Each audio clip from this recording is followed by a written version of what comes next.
So now that you've learned about person D and output, let's look at how you can take an input, how you can for example enter information into your console or terminal, and the computer will take that information and then it does whatever it wants with it.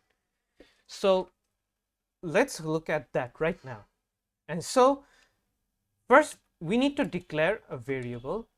This can be of any type, but I'm just going to take an integer right here. And then in order to take an input, we use scanf, which is another inbuilt function and your second inbuilt function.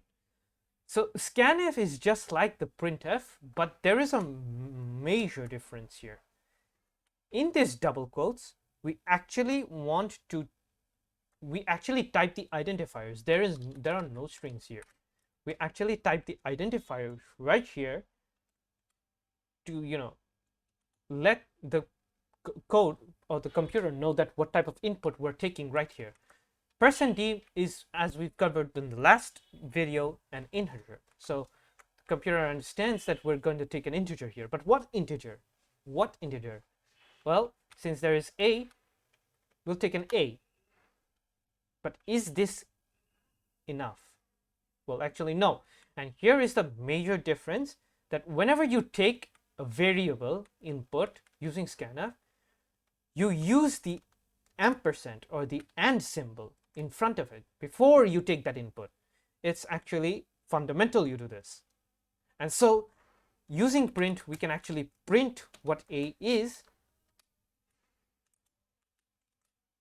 Oh, don't forget to put a semicolon at the end so that it can know that you've ended your line here. Oh, sorry, my bad. That's a printf. Too much Python. And see, now if we say, for example, enter 8, it prints 8. Similarly, you can do this for a float as well. For example, if I want this to become a float,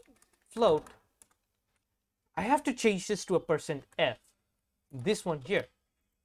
And it's the same thing for double. These identifiers need to be matched with whatever data type you're holding. And that is the basic of input